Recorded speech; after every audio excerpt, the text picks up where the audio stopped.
Welcome to the Discover Virginia Beach podcast. I'm joined today with a super special guest, Debbie Burke. Now, for those of you who don't know Debbie, I actually connected her through our Discover Virginia Beach Facebook group. She is an award-winning author of 9 books, including the jazz novels Death by Saxophone and Icarus Flies Home and Glissando, A Story of Love, Lust, and Jazz. And tons of nonfiction interviews, videos, and we were able to borrow some of her time. Debbie, thank you for being here today for the podcast. It's amazing to be here, Joe. Thanks for inviting me on your podcast. Wonderful. So Debbie, I understand just a little bit of bio for those of you who don't know Debbie. So Debbie, you are a former news writer, columnist, and business journal editor, correct? And then you turned into writing your own novels and published some of your own works. And now you're doing the self-publishing journey through Queen Esther Publishing, LLC, correct? That's right. I started out with I have an interesting journey in publishing, having started Vanity Press, which is kind of a dirty word, which means you're pay for play. And that was just to get my first book out, and it was well worth it. When an author who's brand new sees their book out for the first time and holds it for the first time, it's one of the great thrills of life, I have to say. So through the years, I've been traditionally published after that, and I just decided to teach it to myself to self-publish in order to have all the creative control over everything from my title to my cover art to what's in between the covers, my story. So that's Yep. Wonderful. Well, before we get into the business section of your life and where people can go to find more about you, I kind of want to take a step back here because this group, Discover Virginia Beach, is blowing up on Facebook, and now we have the podcast. And so, want to kind of catch everybody up to speed here. So the folks here that we talk to, we want to get as much of a spotlight on the Virginia Beach area as we can. And it's such a big area. I mean, it's actually, most people don't know this. It's a community of over 7 different cities, 1 million different people who live in this collective area known as Hampton Roads, the Tidewater region. I know when you fly into Norfolk International Airport, they're like, welcome to Norfolk, and they don't even know how to pronounce the name because there's so many different variations of this community. So super excited to kind of maybe take a snapshot with us, Debbie. How did you end up in Hampton Roads, Virginia? What attracted you to the Virginia Beach area? And what's going on with that? What brought you to the area? Yeah, well, great question. I don't know if you could tell from talking to me, but I'm a Brooklyn girl. I was raised and lived in Brooklyn for my first 20 some odd years. And my husband and I have traveled and lived throughout the East Coast. He's not military, but we've just done a bunch of moving, mostly the Northeast. And there came a time when we wanted to get out of the Northeast cold and winters and interstate closures and all that kind of stuff. So we actually went all the way down to Alabama. Yes, Alabama, which was quite different culturally, but beautiful, wonderful. We were there for over 2 years. I had a great job, great friends, and too hot there. So we decided to split the difference. And we'd been to Virginia Beach before. In fact, I was here when my first child was like 1.5, and I have pictures and right on the boardwalk, and I'm like, wow, I really love that place. And we looked into it, and he got a job around here, and we just decided to make the move. So we're not too far from shuttling up to the Northeast for my family. He's got family in Charleston. It's just very centrally located, and I think our core requirement was to be somewhere that we could get to the ocean. Having grown up by Coney Island, Manhattan Beach, Jones Beach, and all that kind of stuff, and just love the ocean town vibe. So we're here to stay. Definitely. Wonderful. Yeah. And I know Virginia Beach is so interestingly positioned because you have this same story. I talk with people who are either relocating or retiring or just visiting this area, just trying to figure it out. And I'm like, you are literally in the middle of the East Coast. I mean, if you got family up north, I hear a lot of people from upstate New York area. It's just cold. It's not the weather conditions they want. But then if they go too far down south to like Atlanta, Georgia, Florida area, it's too hot. It's muggy. And there's way too many alligators. Let's face it. There's no alligators here. We got nice dolphins. Yeah. So it's a great middle. Right? That's exactly right. I love seeing the dolphin. When we first started walking on the boardwalk, we would go early mornings, and oh my God, you don't see dolphins in Brooklyn, so it's amazing. Yeah, awesome. Well, and that's I appreciate you share that, Debbie. And that's what a lot of people are looking to discover about the Virginia Beach area is just to really figure out what it all has to offer. So I have a really fun question, an icebreaker question. Okay. Debbie, we've talked several times, but I want to kind of pose this to the audience as well because it's super fun to kind of like figure out what type of community aspects you're looking for. So enlighten me here, entertain me here, Debbie. I'm going to ask you a fun little question. So picture yourself as the mayor of a fantastical town, right? Mhm. How would you encourage the community engagement and create a magical atmosphere where everyone feels connected and eager to participate? And I'll just preface this with looking at it from the lens of Virginia Beach as well, because it is a magical place. It is just by itself, just by being what it is.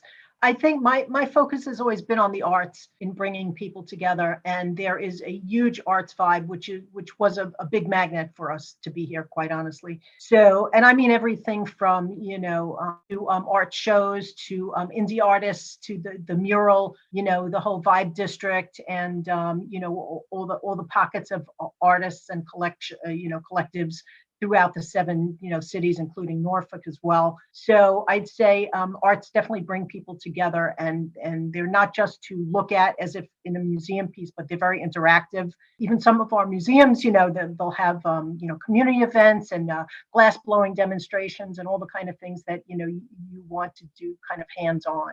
No, That would be my absolutely, Debbie. response. Yeah, you touched on some great things. And just a friendly reminder, if you haven't checked out the Vibe Creative District, that's VIBE Creative District, on their website, they have a free map that actually, and Debbie, you probably know about this, it highlights all of the free murals that you can go and visit. And they also do guided tours during the summer. So if you're planning a vacation in the area and you want to check out that art scene and check out some murals, that's a free resource for you. It's just on Google or check the show notes down in the description below, and I'll post that in there for you guys. So Debbie, I know you touched on the arts, and I am really, really interested to get into this more because you've been featured on radio stations and other podcasts about health and wellness and the importance of music. So tell me a little bit more about your musical career. And I'm losing track here, so let me make sure I'm looking at my notes here to make sure I cover all the wonderful stuff you have. So I would love for you to kind of give us a snapshot about your introduction to music and then how it's kind of played a role in your personal life. Yeah, that's a great question. And I've made it my kind of life's purpose to immerse myself in it, to be participating in it, and to write about it. So, in the New York City school system, you start out with some, I don't know what kind of music programming they have now in curriculums, but coming up as a kid, you learn some of the basic instruments. You learned, tonette and recorder. I did clarinet. I did tuba for a little while, and found that was too big to handle, and I didn't have the embouchure. Tuba was a pretty intimidating instrument right there. How much does a tuba weigh? Is that like 50 pounds? 100 pounds? It feels like it. And when you're 12 and trying to handle it, it's a little difficult. They realized that was not a good match for me. You have to sign up for the bodybuilding class and then also play the tuba simultaneously, right? You can't. Right. You got to do both, right? You could do that. You could try. Then I got into violin, and I stayed with that for quite a few years. And I actually became first chair of the second violin section in Midwood High School, which to me it's bragging rights. So I'm very happy. That's a big deal. I mean, for those don't undersell yourself, Debbie. For those of you who aren't familiar with the musical aspect, first chair means you went and competed against schools in your region, right? Yeah, schools in your area, and that's probably what 5 to 20,000 kid range, depending on who's in band and stuff. So first chair means that Debbie was able to outrank not only those at her school, but also those in the other regions. So I don't know why I'm explaining chairs, but it's definitely being a fourth chair choir tenor boy. It's bragging rights. Absolutely. Yeah. Oh, thank you for that. In my early 20s, I went through a difficult relationship. And when I came out the other side of it, I decided that I was going to do something I've always wanted to do as a treat to myself, which is learn saxophone. So what I did was I went to, at the time was the 80s, I went to New York City, Manny's, which is no longer there, Manny's Instruments, and I bought the cheapest sax that I could afford and started lessons at the New School for Social Research. It's now called the New School, and it's very much expanded its curriculum, but I took private lessons there and just loved it. So I had the sax, and then I met my husband and then raised kids, and the sax was, under the stairs in the case and just forgotten about. And my son was just learning to play trombone in grade school, and he said, "Why don't you take out your saxophone and, play it? And so, you should play it." So we were in Northeast PA at the time, and I looked around and I found there was a community band. Now we have a Tidewater community, WINS, I think it's called. Right. And yeah. so you can play, and even if you don't have to be professional, if you're a community member, and sometimes there's an audition. So what I did was I just joined the band up in Northeast PA. It was associated with East Stroudsburg University, and I started playing, sax with them, and did that for 8 years, and that was so much fun. I mean, just the community of people, like-minded people who love music like I did.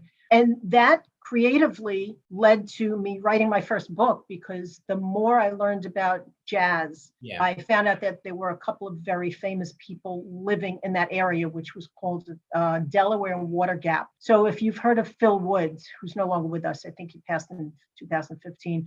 He did that sax break in Just the Way You Are by Billy Joel. And, that's on the pop side, but he's very accomplished. Yeah, that's a big deal.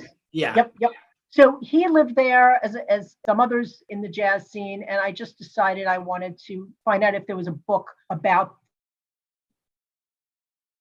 And come to find out, and a lot of authors are going to tell you this, that the original inspiration for a book is to write something because they found that there was no book written on it. And that's just what happened with me. I was looking for a book, nobody had written it, and I said, well, why not? So I did. So that was the start. That was my first book. And you had writing experience at that point, right? Yeah. You had the columnist and the journal editing. But I want to kind of bring this around full circle with you. So Debbie, you had your son had started in band. You hadn't touched a saxophone in how many years before he had Let's see. And from age 27 to, I don't know, maybe it was a good 10, 11 years. So 10 years you hadn't touched it. I hadn't touched it. My embouchure was shot. My posture was, horrific. And, but I was just like, I paid for this thing. I mean, I think musical instruments are actually beautiful objects. And you fall in love with your instruments, I think. Like its own art piece, right? You'd say? Yeah. And it was a good point. Why is it in a closet? So that just inspired me to start using it. Wow. It's such a testament to just how evasive things can be as time progresses, right? Because you hadn't thought about it, and then we have these people enter in our lives here, and you're probably in a different stage of life too from when you first purchased that saxophone. And I just I think a lot of people in this group are in that same position, maybe not with a saxophone under the stairs, but maybe they're in a position in life where they're there's that thing under your staircase that you haven't touched or thought about. Right.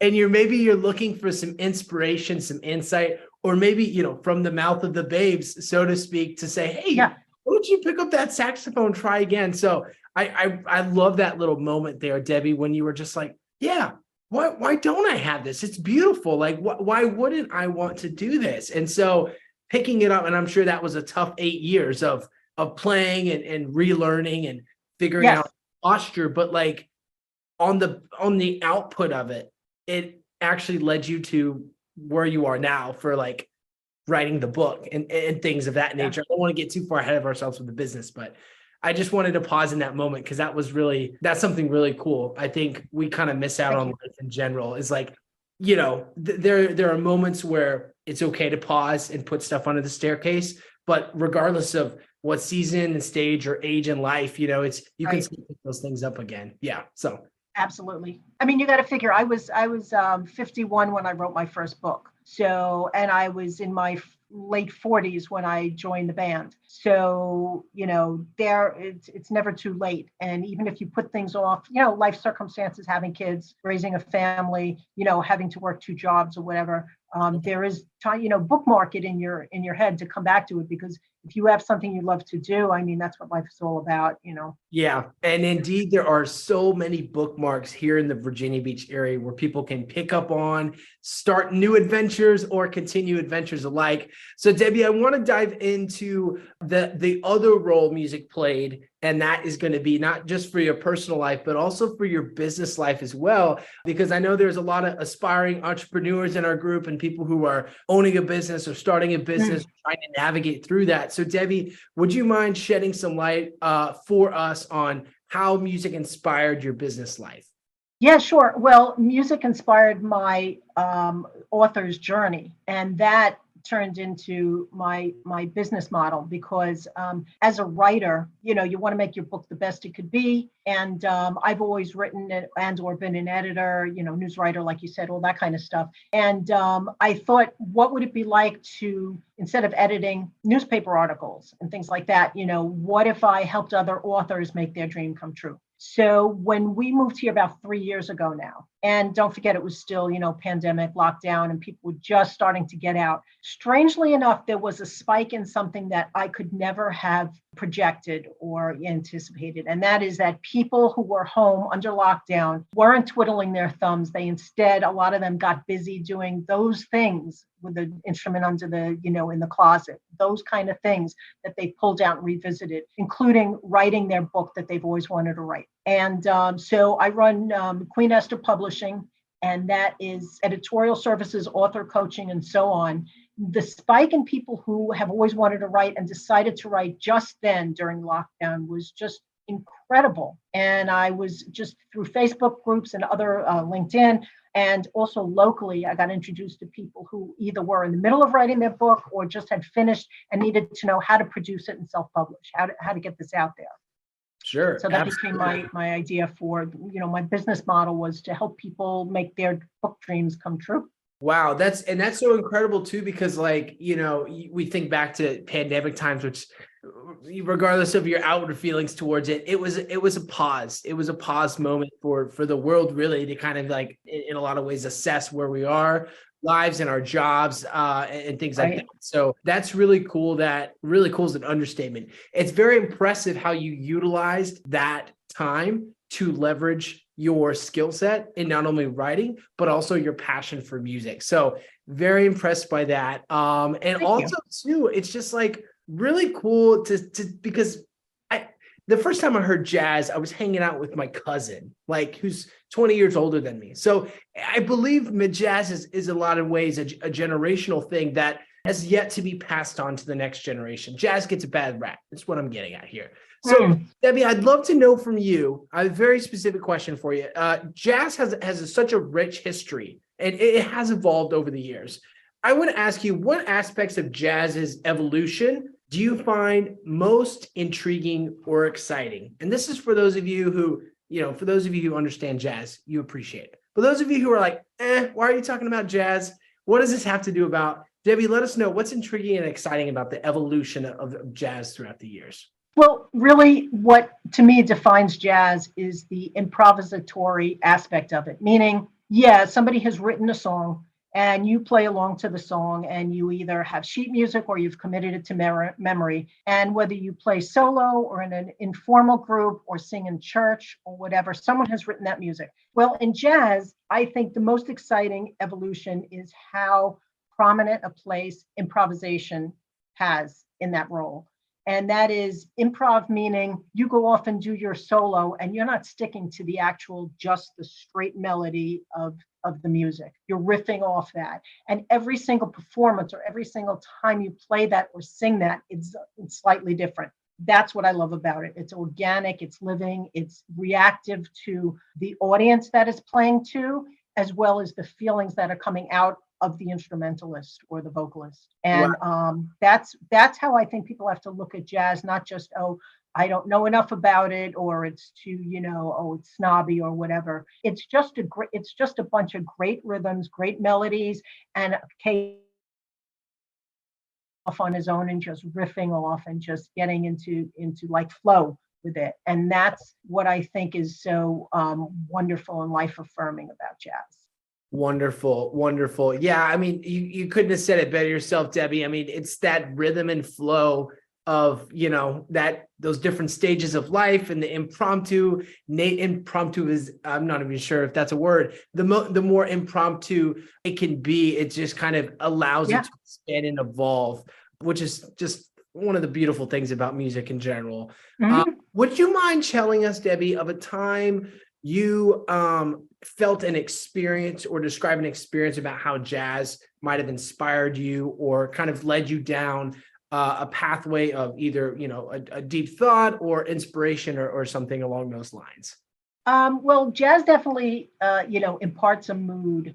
And because there are so many things going on, sometimes with jazz, you kind of pick out what you like to follow, but each time you listen, it could be new. So I think for me, what really inspires me about it is to hear the individual expression of it. And also, they're not just like car horns honking. There's a reason for it, and there's a reason for the ensemble being together. And I think each time I hear it, especially live, there's no comparison between live music and just hearing a CD, which could be very well produced.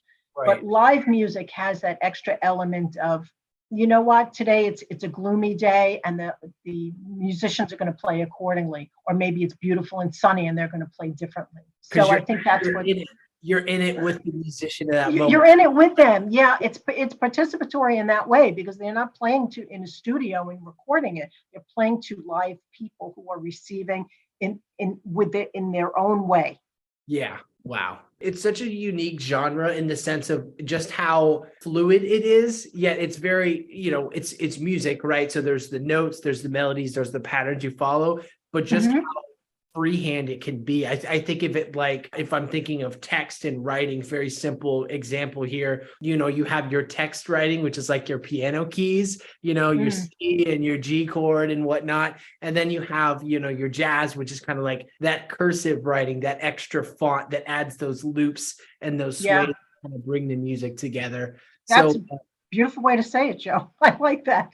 Yeah, I mean that's just how I look at it, and it's just really cool to see how jazz has played a part in your life and also in your business.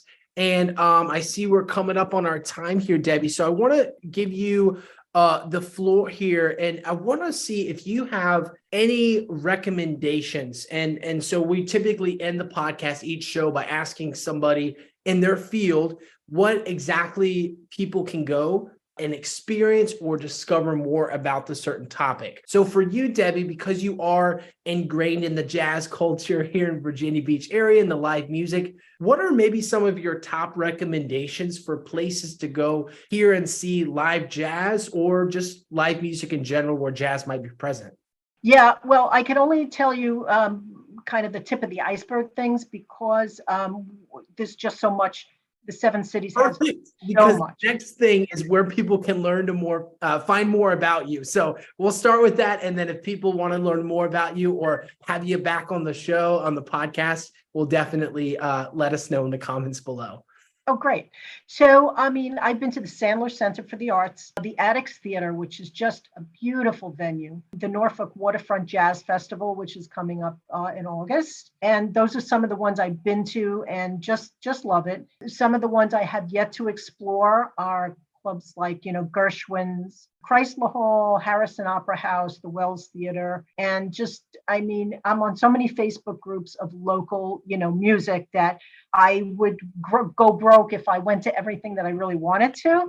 But there's no lack of culture in this area. That's another one of the big selling reasons for me. There's always something to see and to listen to. Beautiful, beautiful. Well, Debbie, thanks so much for being on the podcast today. As we kind of wrap up our conversation here today, I would love to encourage people to go and explore your pages, explore what you have going on. So, Debbie, where's the best place people can go to reach out to you to find out about your books and find out about everything that you got going on, jazz and otherwise? Well, that's great. Thanks for asking, Joe.